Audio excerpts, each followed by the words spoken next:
Nahmadu wa nusalli ala Rasulil Karim. Amma ba'du. A'udzu billahi minasyaitonir bismillahirrahmanirrahim. Wal 'asr innal insana lafi khusr illa allazina amanu wa 'amilus solihati wa tawassaw bil haqqi wa tawassaw bis sabr.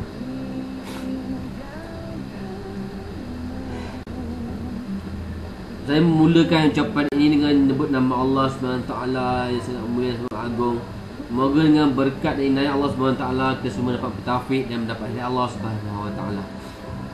Allah SWT buat keputusan keamanan, berkat, rahmat, azab, penyakit, pergaduhan untuk keadaan dunia dan amalan manusia, bukan untuk kebendaan.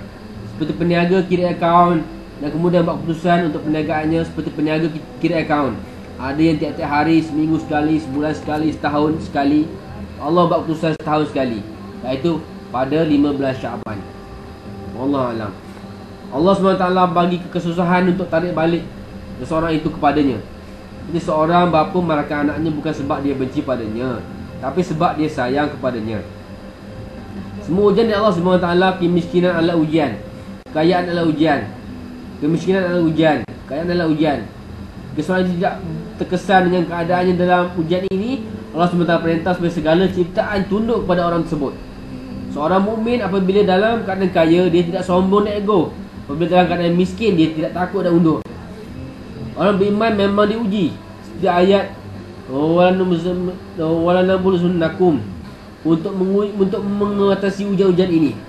Seperti ayat wataisinu. Wallahualam.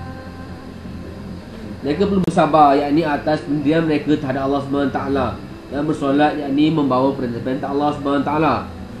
Mereka perlu rujuk kepada Allah SWT. Allah SWT yang mengubah keadaan. Seorang yang kena pukul dan kayu oleh seorang yang lain, dia patut rayu kepada orang yang pukul itu dan bukan kepada kayu.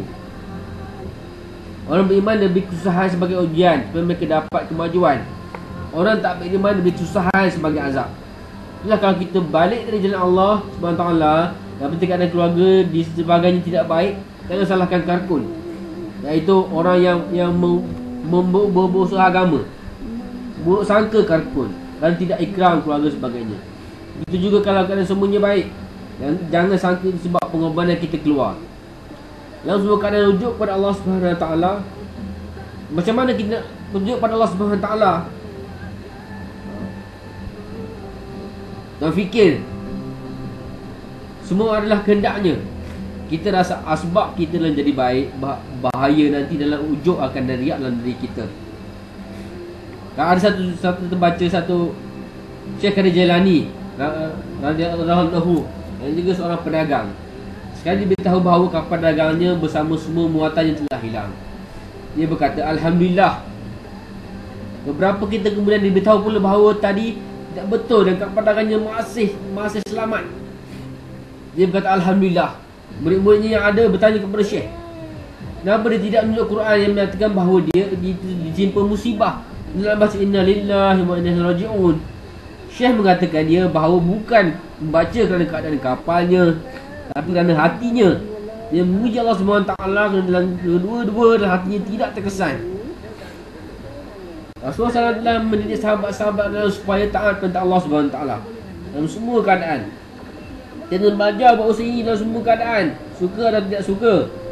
Kita kena taat. Macam ini usaha ini akan maju dan kita akan maju. Taat yang paling tinggi adalah taat bila keadaan bertentangan.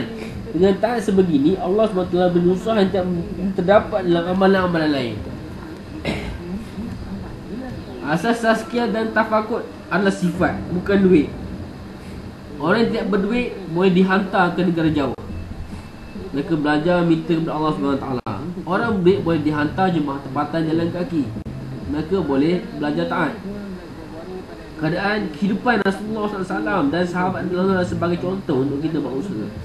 Usaha adalah mudah. Kita mudahkan usaha ini jika kita tidak mundur di semua peringkat.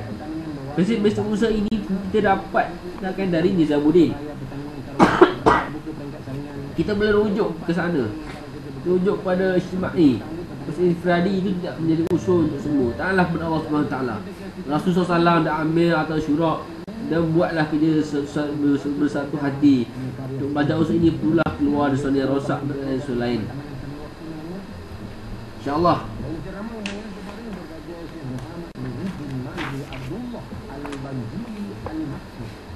Manusia punya macam-macam keperluan, makanan, tempat tinggal, isteri, sebagainya. Yang penting adalah keperluan hidayah. Keperluan hidayah dipenuhi, semua keperluan yang lain dipenuhi. Keperluan hidayah tidak dipenuhi, semua keperluan lain tidak sempurna. Ada banyak asbab yang digunakan untuk menyempurnakan keperluan hidayah. Asbab yang terpenting adalah asbab hidayah. Asbab yang digunakan untuk menyempurnakan keperluan dunia dan akhirat. Para Rasul, Nabi-Nabi SAW tidak menggunakan asbab dunia. Mereka hanya berusaha atas iman dan hidayah. Sabda Nabi SAW kepada Sayyidina Ali radhiyallahu anhu, "Wahai Ali, kalau kau boleh bawa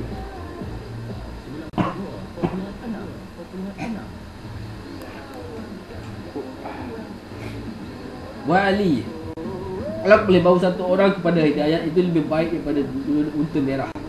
Dalam riwayat ia lebih baik daripada dunia dan seisinya." Bila dia timbul, maka timbullah keamanan, kemakmuran, keadilan dunia.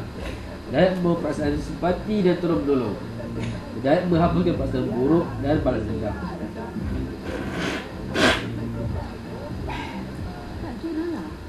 Hidayat adalah nur daripada azat Allah Subhanahu Wa Taala masuk dalam hati manusia. Apabila nur masuk dalam hati, seorang itu menjadi wali.